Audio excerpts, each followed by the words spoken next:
Vamos ouvir então o que disse o ministro de Minas e Energia, Adolfo Saxida. Saiu o resultado do PIB, crescimento de 1,2% em relação ao trimestre anterior. O mercado esperava 0,9%. Aliás, o mercado previa recessão para o primeiro semestre no começo do ano. Nós estamos crescendo mais que Estados Unidos, Alemanha e Inglaterra. E a nossa inflação é menor que a americana, a inglesa e da alemã. O Brasil está com crescimento chinês e com inflação alemã. Brasil é o grande porto seguro do investimento hoje. E tem mais um detalhe, o preço da gasolina caiu de novo, hein? Então, o ministro comemorando os resultados positivos e também a queda do preço da gasolina. Quando o ministro compara, a gente até trouxe um levantamento logo no comecinho do live, fazendo essa comparação da agência da Austin Rate, que traz que o Brasil é um dos que mais cresceu aí, durante esse primeiro semestre. Quando ele faz essa comparação em relação aos Estados Unidos, é uma comparação justa se a gente for olhar o contexto de cada país? Sim, a gente está falando de PIB de segundo trimestre com PIB de segundo trimestre, O que a gente pode dizer é que existem conjunturas diferentes, Então, no segundo trimestre, no primeiro semestre como um todo, o Brasil teve uma ajuda aí de um boom de commodities, de aumento da demanda por commodities, isso ajudou bastante também a nossa arrecadação. Teve algumas medidas aí que foram tomadas também por aqui que ajudaram a impulsionar a economia, a reabertura mais plena da economia. Então, tem alguns méritos que são méritos por causa de medidas que foram tomadas, inclusive do governo, aí, tentando fazer frente aos efeitos da pandemia, e então isso também ajuda a impulsionar a economia. E teve fatores externos também, então teve essa conjuntura externa que favoreceu os mercados emergentes aí no começo do ano. E o Brasil, de fato, é um país muito bem posicionado para receber esse investimento estrangeiro, quando esse investimento estrangeiro ele retorna. O que alguns economistas estão falando só daqui para frente é que o Brasil ele acaba dependendo muito, por exemplo, de crescimento da China, A China já começa a dar sinais de arrefecimento. Hoje mesmo saiu o dado do PMI industrial da China, mostrando a primeira contração em 3 meses. Então, isso traz um sinal de alerta aí sobre o que pode acontecer adiante. Inclusive, alguns economistas estão falando sobre isso nesse momento, Falando que esse PIB do segundo trimestre pode ter sido o pico de alta, E que a partir de agora desacelera um pouco e continua desacelerando a partir de 2023. Tem também um outro fator também que alguns economistas estão falando, que a poupança das famílias caiu para o menor nível da série histórica no período, no segundo trimestre. Então, esse movimento de despoupança, ou seja, das pessoas pararem de guardar dinheiro e gastarem esse dinheiro, também faz o PIB ser impulsionado, e aí, inclusive, alguns bancos, inclusive o Banco BV, falando que esse crescimento do PIB do segundo trimestre pode parecer um pouco esticado. Então, tem um resultado aí positivo que se descola lá de fora. A gente tem também a Bolsa, que também apresentou esse movimento diferente. Até agora, em agosto,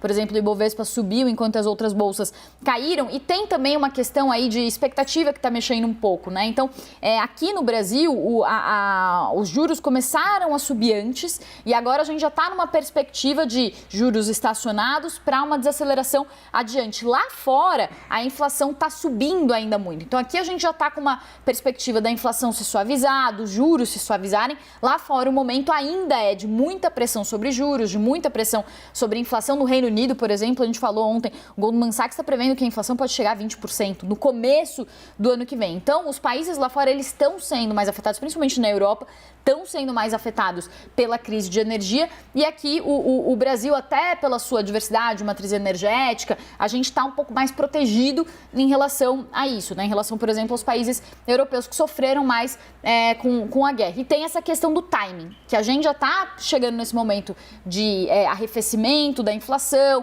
de juros, batendo ali num teto, enquanto lá fora essa discussão ainda está acontecendo, os bancos centrais ainda estão prevendo mais aumentos de juros. O Primi, chamou atenção na análise do José Márcio aqui com a gente da Genial Investimentos a questão do efeito das reformas que vem desde 2016. Até Gustavo Uribe já está aqui com a gente porque vários programas de governo eles até pontuam algumas reformas, principalmente a tributária.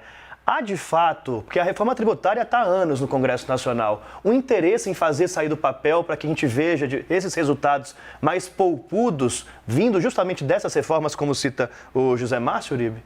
Interesse sempre tem, o problema é que quando chega no Congresso Nacional você tem setores envolvidos nas reformas que têm interesses econômicos que acabam barrando.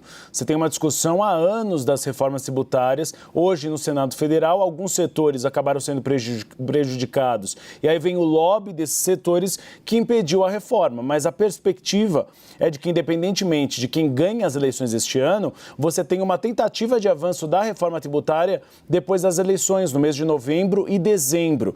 E aí seria aprová-la no Senado Federal para que fosse para a Câmara dos Deputados. Aí vai depender do próximo presidente. E aí Jair Bolsonaro e Luiz Inácio Lula da Silva têm visões diferentes de uma reforma tributária para o país. Na Câmara dos Deputados há uma grande possibilidade dessa reforma ser modificada para ser aprovada. É mais ou menos o mesmo expediente do que foi feito em relação à reforma previdenciária. Você teve uma aprovação em uma das casas no governo Michel Temer e aprovação na outra casa no governo Jair Bolsonaro. Então a expectativa é positiva, porque não é possível mais no Brasil você ter uma cobrança sobre o imposto de consumo, onde toda a população paga, e sobre a renda você ter uma questão desigual. O que se avalia e o que se discute no Congresso Nacional é que você desonere o consumo e onere para aqueles que ganham mais pagam mais e aqueles que ganham menos paguem menos, ou seja, uma justiça tributária no país. Há uma avaliação no Palácio Planalto de que é muito importante o PIB. A gente viu agora Adolfo Saxida, que é o ministro de Minas e Energia, porque o aquecimento da economia pode gerar mais emprego. E aí há uma perspectiva de uma diminuição maior do desemprego. Nós estamos, segundo os últimos dados, no menor patamar de desemprego desde 2015, no governo Dilma Rousseff. A grande questão é que as pessoas, sobretudo aquele eleitorado mais pobre, mais carente, que ganha até 2 salários mínimos, não está sentindo muito esses efeitos da onda positiva no bolso. Não está sentindo porque o PIB ainda é uma ideia muito na cabeça de grande parte do eleitorado, uma ideia muito efêmera, que acaba não confirmando, por exemplo, na diminuição dos preços, que seria a deflação.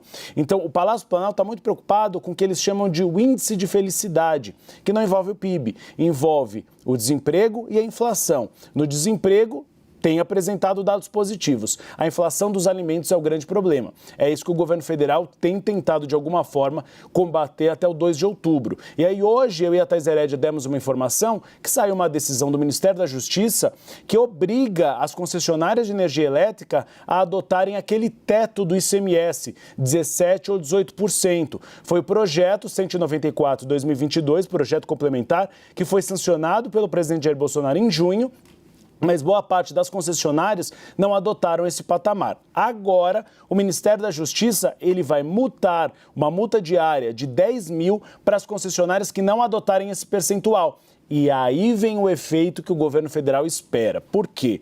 Aqueles que recebem o Auxílio Brasil, que ganham até 2 salários mínimos, utilizam grande parte desses recursos com comida. Eles não conseguem sobrar muito. E por causa dos atrasos no pagamento da conta de energia, eles têm consumido menos. Então, a perspectiva do governo federal é de um efeito eleitoral, ou seja, que essas famílias paguem menos na energia elétrica para consumir mais alimentos, apesar da inflação dos alimentos ainda estar alta. E, de alguma forma, favorecer o presidente Jair Bolsonaro nas urnas.